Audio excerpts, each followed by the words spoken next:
আসসালামু আলাইকুম। এপিসোড 4 এর শুরুতে পাস্টের কিছু সিন দেখানো হয়।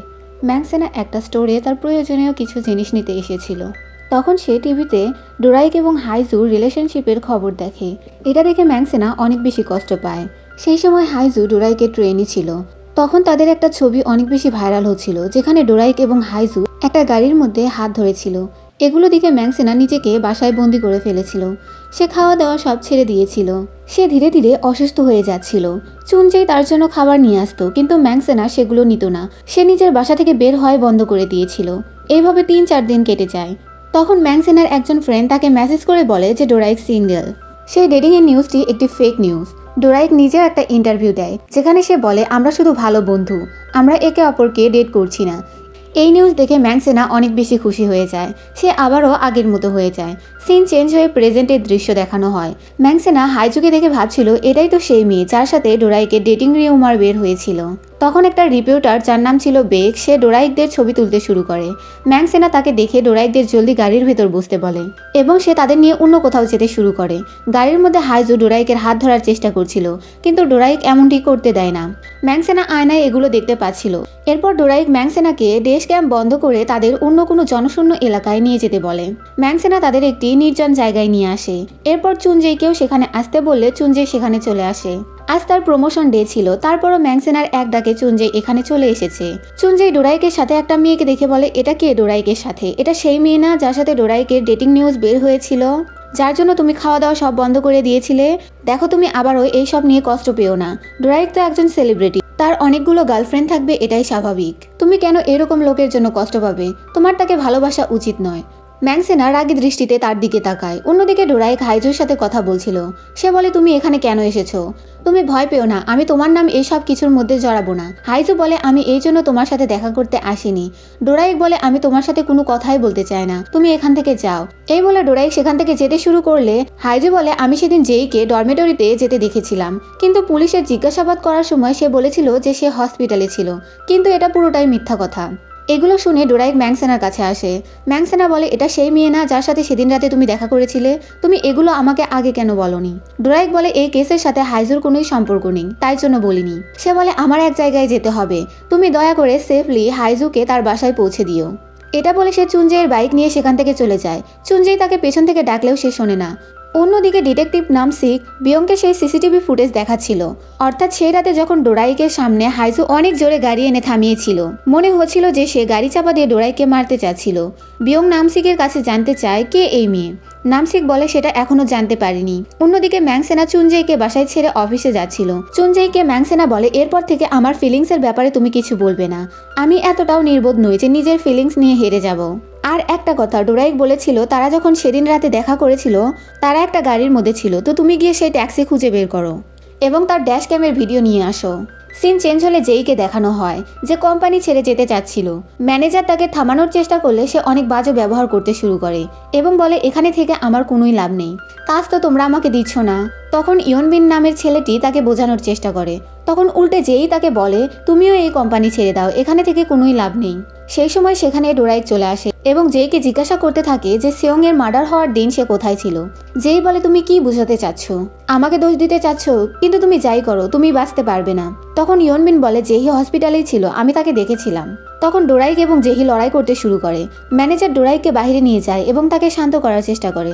ডোরাইক ম্যানেজারকে বলে তুমি বলো সে কোথায় ছিল, হসপিটালে ছিল নাকি অন্য কোথাও? ম্যানেজার বলে আমি জানি না, আমি অফিসে ছিলাম। ডোরাইক তখন বলে সে হসপিটালে ছিল না, সে আমার বাসার আশেপাশেই ছিল। এরপর ম্যানেজার বলে আমি জানি না। আর তুমি আজকাল কোথায় থাকছো? ডোরাইক বলে তুমি সেটা জেনে কি করবে, নিজের বাসায় আমাকে রাখবে? এগুলো বলে ডোরাইক সেখান থেকে চলে যায়। অন্যদিকে অফিসে বসে বসে ম্যাক্সেনা ডোরাইক এবং হাইজুর কথাই ভাবছিল। সে ভাবছিল তাদের ব্রেকআপ কেন হয়েছে, যার জন্য ডোরাইক তাকে এখন এতটা অপছন্দ করে, এমনকি তার হাতও ধরতে দিল না। এইসব নিয়ে সে ওভার থিঙ্কিং করতে করতে নিজেই নিজেকে থাপ্পড় দিচ্ছিল। তার এগুলো দেখে অফিসের বাকি স্টাফরা মনে করে কেসের চিন্তায় ম্যাক্সেনা পাগল হয়ে গেছে। তখন ম্যাক্সেনার কাছে সেই মেয়েটি একটা আর্টিকেল নিয়ে আসে যে আজ যখন হাইজু ডোরাইককে জড়িয়ে ধরেছিল সেই ব্যাপারটা ছবি তুলে নেওয়া হয়েছিল, যা এখন ভাইরাল হয়ে গেছে। ডোরাইকও এটা দেখে ম্যাক্সেনাকে কল করে বলে তুমি যত জলদি সম্ভব প্লিজ এই আর্টিকেলটি রিমুভ করাও। ম্যাংসেনা বলে একটু অপেক্ষা করো, এটা করতে কিছুটা সময় লাগবে। অন্যদিকে বয়ং প্রফেসর কিমকে ডোরাইক এবং হাইজুর ছবি দেখায় এবং জিজ্ঞাসা করে এটা সেই মেয়ে না যার সাথে তুমি আমার ডেট ফিক্সড করেছিলে। বিয়ং রেগে যায় এবং বলে তুমি আমার কাছে তাকে কেন এনেছিলে, যাতে সে কেসের ইনফরমেশন আমার থেকে নিতে পারে। সিন চেঞ্জ হলে দেখি ডোরাইক রিপোর্টার বেকের কাছে এসেছে এবং তাকে সেই ছবিগুলো ডিলিট করতে বলে, কিন্তু বেক বলে আমি এমনটা করব না, যতক্ষণ না তুই আমার সামনে বসে ভিক্ষা চাইবি, তাহলে আমি এটা ডিলিট করার কথা ভাবতে পারি, ঠিক যেমন তুই অতীতে করেছিলি। তখন আমাদের কিছুটা পাস্টের সিন দেখানো হয়। যখন হাইজু এবং ডোরাইক ডেট করছিল তখন এই রিপোর্টার তাদের অনেকগুলো ছবি তুলে নিয়েছিল এবং ডোরাইককে ব্ল্যাকমেল করতে শুরু করেছিল।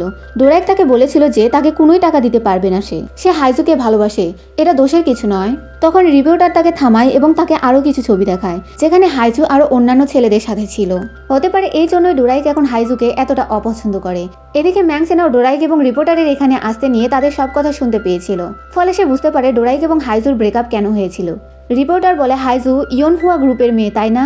আমি এটা আর্টিকেলে ছাপিয়ে দেই। এগুলো শুনে ডোরাইক রিপোর্টারকে মারতে শুরু করে। তখন ম্যাংসেনা দৌড়ে আসে এবং তাদের থামায় এবং রিপোর্টারকে ওয়ার্নিং দেয়, লুকিয়ে ছবি তুলে মানুষের প্রাইভেসি নষ্ট করা বন্ধ করো, না হলে আমি তোমার উপর কেস করে দেব। বাইরে এসে সে ডোরাইককেও বকতে শুরু করে যে তোমাকে এখানে একাকী আসতে বলেছে, আমি তোমার লয়ার, আমার সবকিছু তোমার সম্পর্কে জানা দরকার। তখন ডোরাইক তাকে সবকিছু বলে। সে বলে তাদের ব্রেকআপ হওয়ার পর হাইজু কোরিয়া ছেড়ে আমেরিকায় চলে গিয়েছিল। যখন সে আবারও কোরিয়াতে ফিরেছিল তখন সে ডোরাইককে মেসেজ করেছিল এবং তার সাথে দেখা করতে চেয়েছিল, কিন্তু ডোরাইক তার মেসেজ বা কলসের কোনো উত্তর দিচ্ছিল না। তখন ডোরাইক খেয়াল করে সিয়ং হাইজুর সাথে কথা বলছে। সে বলছিল ডোরাইক এখন তার কাজ নিয়ে অনেক বেশি ব্যস্ত হয়ে পড়েছে, তুমি তাকে বিরক্ত করো না। ডোরাইক তাকে জিজ্ঞাসা করে যে হাইজুর সাথে সে কতদিন ধরে কথা বলছে। সিয়ং তাকে বোঝানোর চেষ্টা করে যে আমি তোমার জন্যই তার সাথে কথা বলছিলাম। এগুলো জেহি দূরে দাঁড়িয়ে দেখছিল। ডোরাইক সিয়ংকে বলে হাইজুর সাথে তুমি কথা বলো, এটা আমার কোনোই সমস্যা নেই। আমার এই জন্য খারাপ লাগছে যে তুমি আমার বেস্ট ফ্রেন্ড আর তুমি আমার থেকে কথা লুকাও, আমাদের মধ্যে সিক্রেটস রাখো। এরপর সেদিন রাতের সিন দেখানো হয় যে রাতে সিয়ং মারা গিয়েছিল। সেদিন হাইজু ডোরাইককে মেসেজ করে দেখা করার জন্য ডাকছিল। তখন ডোরাইক সিয়ংকে বলে আমি ড্রিঙ্কস কিনতে যাচ্ছি। এটা বলে সে বাইরে বের হয় এবং স্টোরে বসেছিল। হাইজু যখন তাকে একটা লোকেশন শেয়ার করে তখন ডোরাইক তার কাছে গিয়েছিল। সে সেই গাড়ির মধ্যে বসে বলেছিল তোমার কাছে 5 মিনিট সময় আছে, কি বলবে জলদি বলো। হাইজু তাকে মানানোর চেষ্টা করছিল, কিন্তু ডোরাইক তার সাথে কথা বলতে একদমই আগ্রহী ছিল না, তাই সে সেখান থেকে যেতে শুরু করে। তখন হাইজু অনেক স্পিডে গাড়ি ডোরাইকের সামনে নিয়ে এসে থামে, যেন সে ডোরাইককে মারতে চাইছিল। সিন প্রেজেন্টে আসে। ডোরাইক এই সব কিছু ম্যাংসেনাকে বলছিল এবং তার কাছে ক্ষমাও চাই এগুলো এতদিন তাকে না বলার জন্য। ম্যাংসেনার কাছে ডোরাইক রিকোয়েস্ট করতে থাকে যাতে হাইজুকে এই কেসে ইনভলভ না করা হয়। ম্যাংসেনা বলে চিন্তা করো না, আমি হাইজুকে এই কেসে ইনভলভ হতে দিব না। অন্যদিকে বিয়ং হাইজুকে ডেকে পাঠিয়েছিল তাকে জিজ্ঞাসাবাদ করার জন্য। সে জিজ্ঞাসা করে সেদিন সে ডোরাইকের সাথে কেন দেখা করেছিল। হাইজু বলে সেগুলো আমাদের পার্সোনাল ব্যাপার, আমি আপনাকে কেন বলবো। সে আরও বলে যে ডোরাইক কাউকে মারেনি, সেদিন তো সে আমার সাথেই ছিল। হতে পারে যেই মেরেছে, কারণ তাকে আমি সেদিন দেখেছিলাম এবং সে হসপিটালেও ছিল না। সে মিথ্যা বলেছে যে সে হসপিটালে ছিল। অন্যদিকে যেই কারোর সাথে কথা বলছিল এবং তাকে কিছু একটা লুকানোর কথা বলছিল, তখন সেখানে ইয়ংবিন আসে। তাকে দেখে জয়ী তাকে এখান থেকে চলে যেতে বলে। ইয়ংবিন বলে যবে থেকে সিয়ং মারা গেছে তবে থেকে তুমি কিছুটা অদ্ভুত ব্যবহার করছো। তুমি আগেও সিয়ং এবং ডোরাইকের বন্ধুত্ব দেখে অনেক বেশি জেলাস ফিল করতে। তখন যে বলে ডোরাইক যে কেমন সেটা তুমি জানো না। অন্যদিকে ম্যাংসেনা বাসায় আসলে ডোরাইককে ড্রেস চেঞ্জ করতে দেখে তারা লজ্জা পেয়ে যায়। ডোরাইক বলে আরে নক করে তো আসতে। ম্যাংসেনা বলে এটা আমার বাড়ি, আমি কেন নক করব। এরপর সে বলে হাইজুকে এই কেস থেকে বের করতে হলে আমার কিছু একটা করতে হবে। তখন ডোরাইক বলে সেদিন হাইজু তাকে বলেছিল যে তার বাসার আশেপাশে সেদিন রাতে সে জেইকে দেখেছিল। এটা শুনে ম্যাংসেনা চুনজের কাছে চলে যায়। ডোরাইক তখন ম্যাংসেনার বাসা ঘুরে ঘুরে দেখতে থাকে। সে ম্যাংসেনার একটা ফ্যামিলি ফটোও দেখে। এরপর সে ম্যাংসেনার টেবিলে একটা নোট দেখতে পায় যেখানে লেখা ছিল ডোরাইক খুনি নয়। এটা দেখে ডোরাইক অনেক বেশি খুশি হয় যে ম্যাংসেনা তাকে বিশ্বাস করে। ম্যাংসেনা চুনজের কাছে চলে আসে। তখন চুনজে সেই ট্যাক্সির ড্যাশ ক্যামের ভিডিও তাকে দেখায় যেটা ম্যাংসেনা তাকে খুঁজে বের করতে বলেছিল। ম্যাংসেনা সেই ভিডিও দেখে এবং সেও বুঝতে পারে যে হাইজু ডোরাইকে মারার চেষ্টা করছিল। এরপর সে বলে আমার শরীর ভালো লাগছে না। চুনজেই তখন তার অনেক কেয়ার করে। ম্যাংসেনা বলে আমরা আমাদের ফেভারিট আইডলকে অনস্ক্রিনে দেখি, ভাবি তারা কতটা কিউট, কতটা কুল, কিন্তু বাস্তবে তাদের জীবনেও অনেক কিছু হয় যেগুলো আমরা কখনোই জানতে পারি না। আগে আমি তাকে দেখেই খুশি হয়ে যেতাম, তার গান শুনতাম, তার একটা ছবি দেখেই খুশি হয়ে যেতাম, তাকে নিজের সাথে কল্পনা করতাম, কিন্তু এখন সে আমার বাড়িতে থাকে, কিন্তু তাও আমার মনে হয় সে কত দূরে। এরপর ম্যাংসেনা বাসায় এসে দেখে ডোরাইক টেবিলেই ঘুমিয়ে পড়েছে। ম্যাংসেনা তাকে দেখছিল আর ভাবছিল আমি তোমাকে অনেক বেশি ভালোবাসি, আমি জলদি এই সব কিছু ঠিক করে দিব। সকালে ডোরাইকের ঘুম ভাঙলে সে দেখে তার গায়ে চাদর জড়ানো এবং সামনে খাবার রাখা, আর ম্যাংসেনাও বাসায় নেই। ম্যাংসেনা তার জন্য একটা নোট রেখে গেছে যেখানে লেখা খাবার খেয়ে নিও, আমি বাসায় এসে চেক করব। তখন সেখানে চুনজেই আসে। সে ডোরাইকের জন্য তার প্রয়োজনীয় কিছু জিনিস যেমন সাবান, শ্যাম্পু এগুলো এনেছে, কারণ ম্যাংসেনা তাকে এগুলো দিতে বলেছিল। সে ডোরাইকের জন্য কিছু প্রোটিন সাপ্লিমেন্টও এনেছিল, কারণ তার মনে হচ্ছিল ডোরাইক দুর্বল হয়ে যাচ্ছে। ডোরাইক চুনজেইকে জিজ্ঞাসা করে, ম্যাংসেনা রাতে তোমার সাথে ছিল? চুনজেই হ্যাঁ বলে। ডোরাইক বলে, আসলে তোমাদের সম্পর্ক কি? চুনজেই বলে, এতে তোমার কি? এরপর ডোরাইক শাওয়ার নিতে চলে যায়। তখন চুনজেই ম্যাংসেনা ডোরাইকের জন্য রেখে যাওয়া সেই নোট দেখে, যেখানে লেখা ছিল খাবার খেয়ে নিও। এরপর চুনজেই তার বাসায় চলে আসে এবং একটা চকলেট খায়। তখন আমাদের অতীতের কিছু দৃশ্য দেখানো হয়, যেখানে চুনজেই তার ফ্যামিলির মেমোরিয়ালে ছিল। সে অনেক বেশি স্যাড ছিল। তখন তার কাছে একটা মেয়ে আসে এবং তাকে একটা চকলেট দেয়। মেয়েটি ম্যাংসেনা ছিল। তখন থেকেই চুনজেই এবং ম্যাংসেনা ফ্রেন্ড। প্রেজেন্টে চুনজেই মুড অফ করে বসেছিল। আসলে সে মনে মনে ম্যাংসেনাকে অনেক ভালোবাসতো। তাই ডোরাইকের জন্য ম্যাংসেনার এত কেয়ার দেখে তার খারাপ লাগছে। সিন চেঞ্জ হলে দেখি ম্যাংসেনা অফিসে আছে। তখন ডোরাইকও তার কাছে চলে আসে। এরপর তারা বিয়ংয়ের সামনে যায়। ম্যাংসেনা বিয়ংকে বলে এই কেসে হাইজুকে ইনভলভ না করতে। সেদিন ডোরাইক এবং হাইজু যখন দেখা করেছিল, তখন সেয়ং নিজের বসের সাথে কলে কথা বলছিল, অর্থাৎ সে বেঁচে ছিল। তাহলে তুমি কিভাবে বলতে পারো যে হাইজু এবং ডোরাইক মিলে সেয়ংকে মেরেছে? ম্যাংসেনা প্রুফও দেখায়। সে বলে, হাইজুকে এর মধ্যে ইনভলভ করলে আমি তোমার উপর কেস করব। এরপর ম্যাংসেনা এবং ডোরাইক বাইরে চলে আসে। ডোরাইক অনেক খুশি হয়ে গিয়েছিল, তাই সে ম্যাংসেনাকে হাগ করে। তখন বিয়ং সেখানে চলে আসে। সে ম্যাংসেনার সাথে কথা বলতে চায়। ম্যাংসেনা ডোরাইককে গাড়ি চাবি দেয় এবং গাড়িতে গিয়ে বসতে বলে। ডোরাইক সেখান থেকে চলে যায়। তখন বিয়ং ম্যাংসেনাকে বলে, তাহলে তুমি সেই মেয়ে যাকে আমি স্কুলে বুলি করতাম? তুমি এই কেস কেন নিয়েছো? তুমি আমার থেকে প্রতিশোধ নিতে চাও? ম্যাংসেনা বলে, আজে বাজে কথা না বলে নিজের কেসে ফোকাস করো। এটা বলে ম্যাংসেনা বাইরে চলে আসে।